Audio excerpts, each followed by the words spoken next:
Well, Joe, from right here. Obviously, a lot of the story was leading up to this. Didn't get to fight Kelvin in Mexico. They rebooked it. So I guess, what's it feel like to finally get through the Kelvin Gastelum chapter of your life now? It feels good, man. He's a dog. He's a G. I've watched him for many years, and wasn't my best performance, but it was a pretty dominant performance, I think. Little lackluster on the volume, little lackluster on the combinations, a lot of fucking looking at each other. But I really thought, based on his past and how he fights, that he was going to come forward a lot more. We could slide back and do our counters.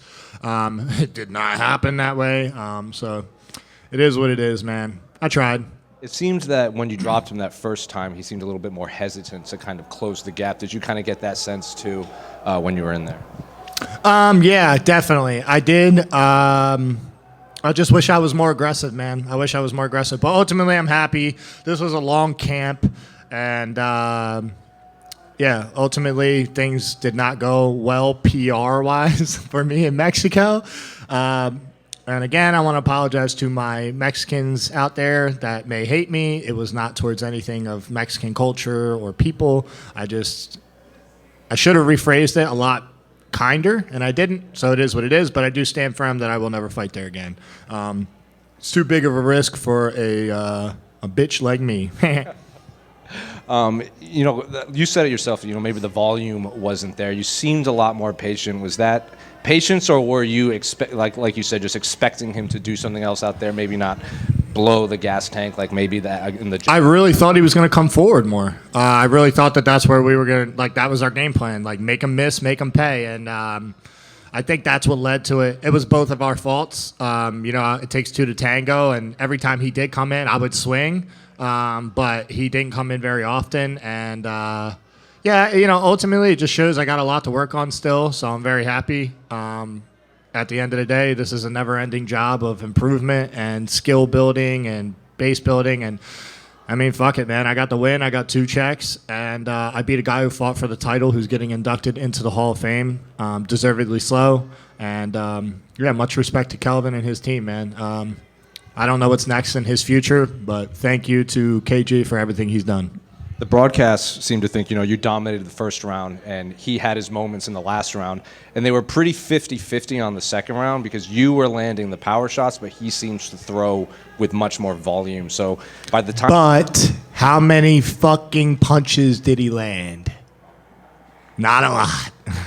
Well, so I was going to ask, it seems even after the fight, he was applauding before the scorecards were even read. So you knew it wasn't as close as maybe the broadcast was saying. Yeah, and I asked my coaches to keep it pretty real with me in the corner. I would have thrown caution to the wind and risk getting knocked out if I had to secure the round.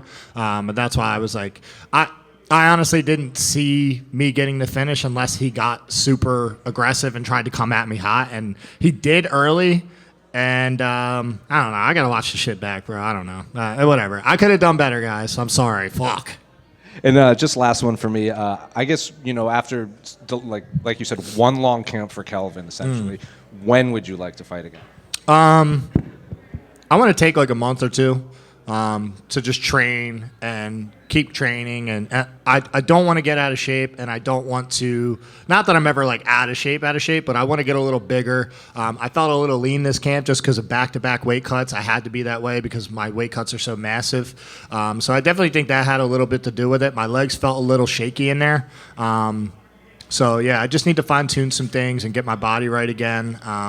To be honest, I'm still kind of fucked up from Mexico stomach-wise.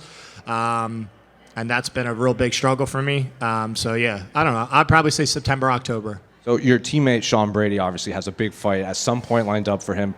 Obviously not the title because that's going to be Islam and Jack. Would you want to fight on the same card as him, or is that you're one of those guys that doesn't like fighting on the same cards as teammates? I think, I'm going to be 100% honest, I would love it, but I think Sean deserves full attention from my coaches. And the only way I would want to be on, because where he's at right now is life-changing, right? Fighting for a belt, beating, he gets one more win, he fights for a belt. So I wouldn't want to take away from him.